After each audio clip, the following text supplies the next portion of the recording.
So if you're a creative who wants to make some extra money in 2024, or is trying to take their skills or work and turn that passion into a career, then you've come to the right place. As most of you here, my creative passion didn't come from trying to make money, but over the years with the basic goal of spending more and more time doing the things that I love. I built up strategies that allowed me to monetize my creative passions and integrate my professional life with the things that I love to do. This is advice that I tell any graduate looking to get their first steps in the creative industries, as well as those older people who want to transition towards a second career doing something they're passionate about. I'm going to be touching on a few areas where some people might disagree or have different perspectives, but as always the comments are there to tell us about your own tips. Let me know what you think of mine, or write a little bit about your plans for the upcoming year ahead. And with all that said, let's get into it.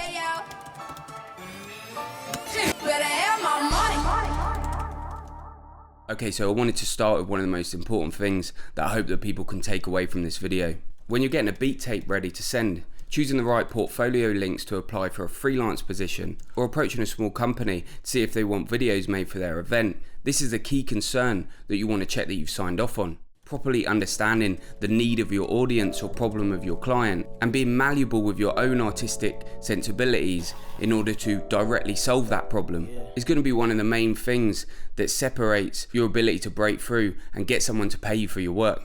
When researching this video, I reached out to one of my previous managers who regularly hired staff across all kinds of creative production roles and asked them the single biggest reason why they turned down one portfolio and hire another. The main problem, she said, was that even though a lot of portfolios were obviously coming from highly skilled creative people, that didn't mean the applicant had proved that they could specifically solve the problem that she had money to pay for. It's a really easy hole to fall into because we're proud of our style and we're proud of our best work. But if what we're doing doesn't fit the needs of the client directly, it shouldn't be included in our application or our offering. And speaking of offerings, let's jump into a key skill that can be huge for creatives in 2024, and that's the idea of mastering the cold approach.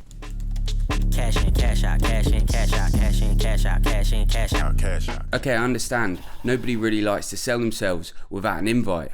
But in a world where companies from shoe design to plumbers are trying to compete within the digital content space, the ability for you to recognize where those skills that you've built up by doing your passion could improve a website or piece of content that companies put out, and to approach that company and offer your skills to do so is still a great way to try and get a foothold as a creative. This kind of cold approach is how I got my own start making videos for companies in my 20s. Now I'm getting the perspective from the other side of that, where with this YouTube channel, I get people approaching me fairly regularly, offering their services to make thumbnails, design my newsletter, or take my content and put it out on other social media platforms. So yeah, considering that I have some experience on both sides of this one, I wanted to offer a few really valuable rules that I think anyone can apply when they're trying to do this. The first one's the most basic thing that you need to check off here. Making that email tailored to the company you're approaching, being succinct, and including some actually relevant details to show that you've profiled that company and know the problem you're going to be able to solve for them. Number two is a little bit more specific to this creative space, and that's a massive care and value that you can add by mocking up some assets for these companies and 100% trying to match their branding elements in terms of use of font, colours, or music style. Chances are these people you're getting in touch with have already recognised the limitation in their content that you have. They simply don't have the time and effort to try and solve that. By taking the care and putting in front of them pretty much exactly what you're going to try and sell them, you can clearly show that you can do the job and solve that problem that they knew they were going to need to solve anyway at some point, but removing that recruitment and training process that they thought they were going to have to apply. Okay, the final point that I wanted to put out around this cold approach is actually going to lead us into this third piece of advice, something I believe every aspiring creative professional should consider, and that's getting a website.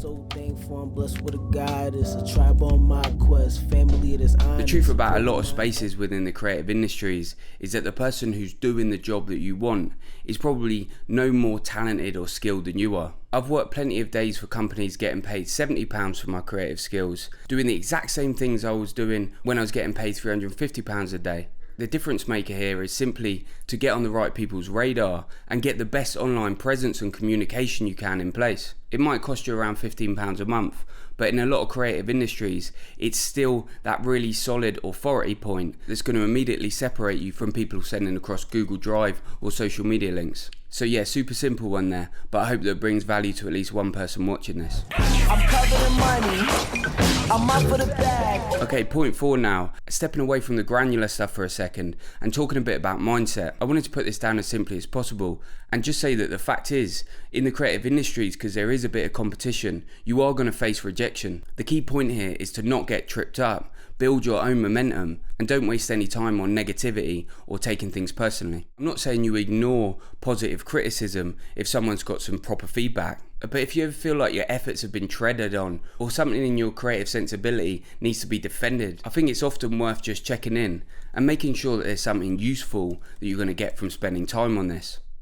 One thing that I found really useful on my journey with this is to always be maintaining a sense of your own creative projects outside of that professional work. By keeping that place sacred where you call the shots and your ideas of quality are the things that are moved towards, then it can feel easier to step through those little bits of negativity that you're going to face when you're trying to get that paycheck. When we're thinking about rejection and building our own momentum, it's important to remember that other than a very small amount of people, the first steps that we try and take into the industry, whether that's trying to sell our skills or things that we've made, probably aren't going to work. If you're putting out a single beat tape, sending one email to apply for a job, or only contacting one artist to see about collaboration, and relying on the success of that single result, then you're jacking up your chances of failing way higher.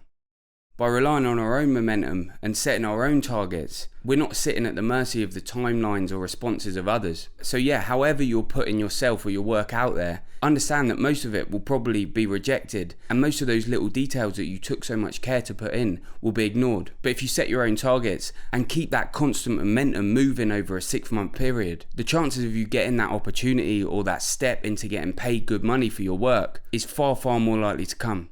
Okay, so number 5 now, and another really simple granular one here.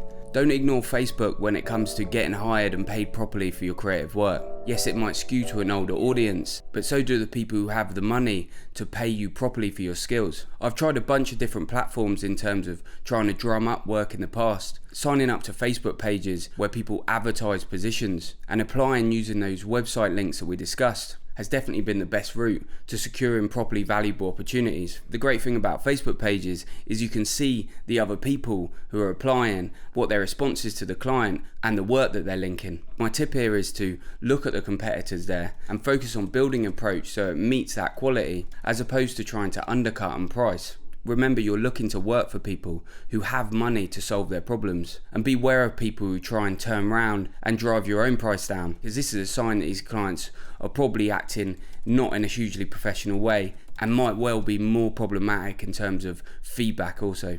A small granular point that can separate you on this: try never to apply for an opportunity using work that's uploaded onto a link that's going to expire. A lot of companies are going to keep their emails on record and go to them with some haste when they're looking to fill opportunities. You might send over some artwork to a gallery when they're relaxed and don't need it, but 4 months later when they're looking to fill a gap in a big show, you need that link to still be active and functioning. So focus on getting the small things like that correct and putting in that prep work that's going to allow you to feel like that lucky person who gets those opportunities handed to them over time. Okay, my guess is that if anything is going to be slightly controversial in this video, then it's probably going to be this point. But again, the message I'm trying to make is simple and practical here. If you're trying to find good opportunities to get paid for your creative work, don't be resistant to the changing landscape in terms of technology, and take opportunities that you have to learn about AI tools or new tech in terms of your industry. Trust me, I'm not coming at this from some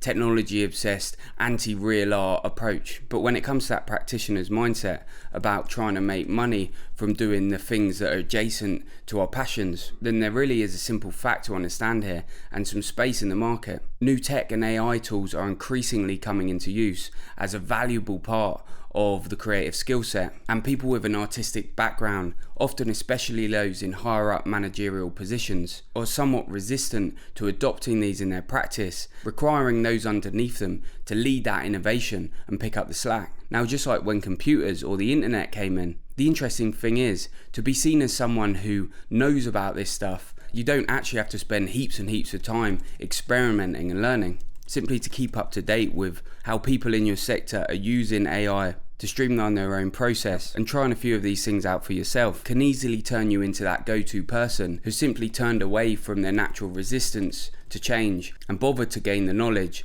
that's going to lead them to being seen as valuable and compensated for that. It's things that I've had to learn. I basically work at a feverish pace in a self-serving way just to find my signature. Okay, so this final point is about looking at how we can really rack up our value as a creative over the longer term. And that's this idea of building up something of a personal brand. This originality and individualism that we try to bring to our work might not be the best way to assert ourselves in that early stage. But as you work with people, build a portfolio, or gain more trust with an audience, then you can start to develop more room into selling those creative skills and passions that are more particular and individual to you. I was once working in an office where I was sitting with a designer who had been hired to make the logo for the company, while I churned out the short form social media content on a daily rate. This guy had been paid 250 grand to develop a deck of 20 pages or so on a timeline that fitted him. This is the power of knowing what makes you special as a creative and building that personal brand over time, demonstrating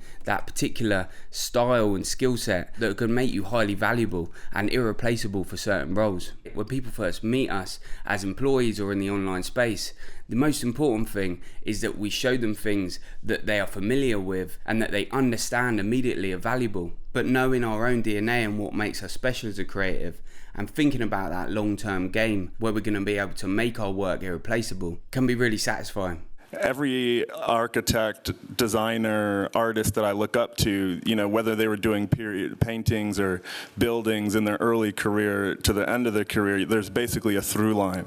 It's really easy as an artist to think, I have to be all passion project or I have to be all paid, but we don't have to give ourselves over to that mindset. I started making videos when I was a kid, just because it's something that I love to do. Now I've got over 10,000 hours making videos, but the important thing here is that most of those hours didn't come from unpaid work. I got them from those office days and professional freelance work. The truth is, we can exist in a more holistic way, where each side's going to end up improving the other.